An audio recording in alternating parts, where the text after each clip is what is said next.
Being part Irish, I can't get enough of Irish stew. But you don't have to be Irish to enjoy this popular recipe, especially around St. Patrick's Day. If you're looking for a plant-based version of Irish stew, I've got you covered. I'm going to show you how to make a vegetable-forward Irish stew that has delicious dumplings on top. The cool thing about the flour I use to make the dumplings is that it contains a fair amount of protein from beans. Welcome to Christine's Natural Kitchen. If you're new here, I'm Christine, and I share weekly plant-based recipes that are as delicious as they are healthy. I'm making this video in collaboration with Basil Bandwagon Natural Market, who provided the ingredients I'm using today. So to make our vegan Irish stew, first I have heating up in a pan 1 tablespoon of olive oil, or you could use a 1/4 cup of vegetable broth. We're going to be adding our onion and garlic.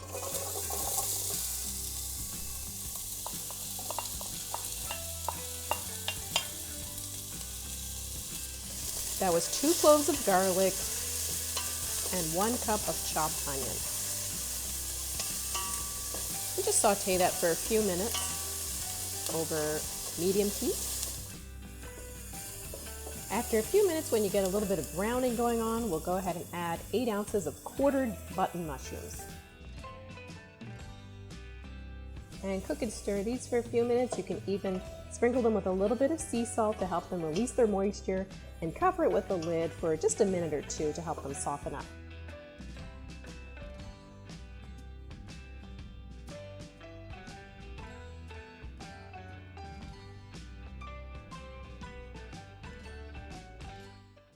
Now we're going to add all the remaining vegetables. This is 1 cup of sliced carrots, 1 cup of sliced celery, 1/4 of a small head of cabbage,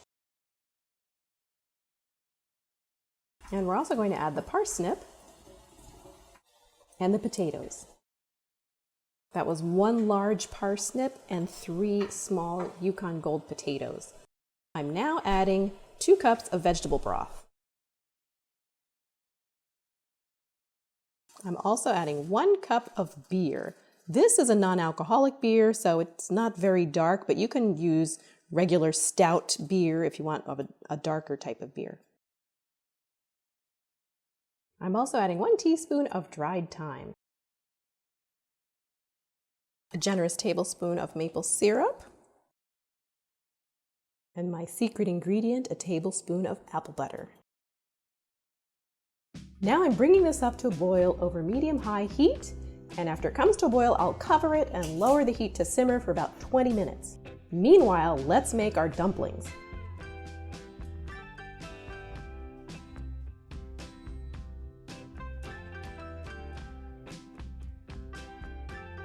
So I'm going to add some fresh rosemary to our dumplings. So I'm just going to remove some of these leaves from the stem. If you prefer, you can use fresh thyme, and you can also use dried herbs. You'll just need a little bit less. I'm going to add about a teaspoon of the fresh rosemary leaves. If you were using thyme, it's not as strong of an herb, so you could probably use a little bit more, maybe a teaspoon and a half or so. And if you're using dried, you can use maybe a 1/2 teaspoon of the dried rosemary.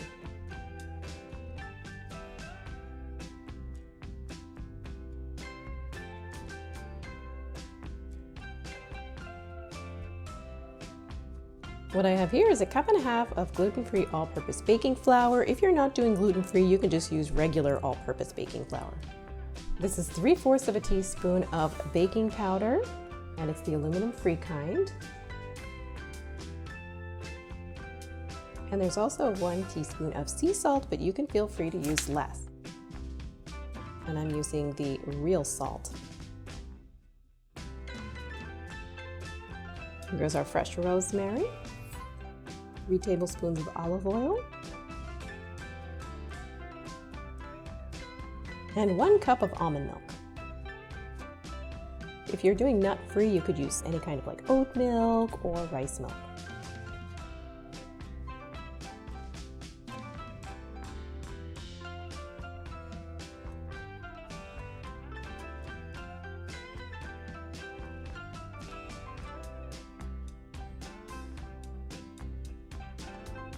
I want to point out that this flour contains garbanzo bean flour and sorghum flour, as well as fava bean flour. So you're going to get some protein with the dumplings.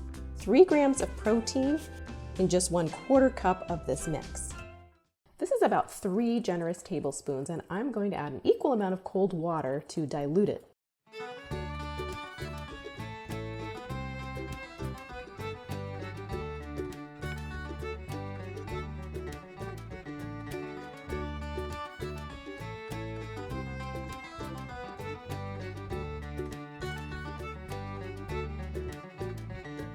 I like a thicker consistency to my stew, but if you want to add more liquid, you could either add a little bit more beer or a little bit more vegetable broth. Then to maintain that nice consistency, you might have to add a little more thickener, so it's just kind of an art here. And you'll play around with it until it really suits you. That's the great thing about cooking, is that you can make it suit your taste buds. I'm going to add some freshly ground cracked black pepper. So now we're ready to add the dumplings. I'm going to add 2 to 3 tablespoon sized dumplings all around the pot. You want to make sure to allow enough room around the dumplings, because they are going to expand.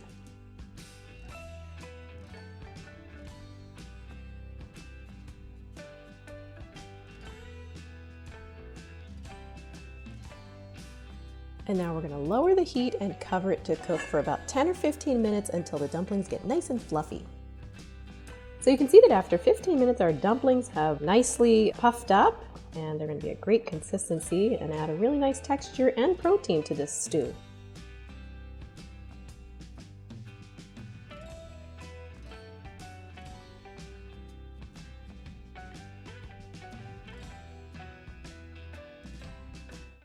So I hope you enjoyed learning how to make this vegan Irish stew. Comment below what your favorite vegetable is. And if you found this video helpful, please give it a thumbs up. When you subscribe and hit the notification bell, you'll find out about new cooking videos when they come out every week. Thanks for watching and happy cooking!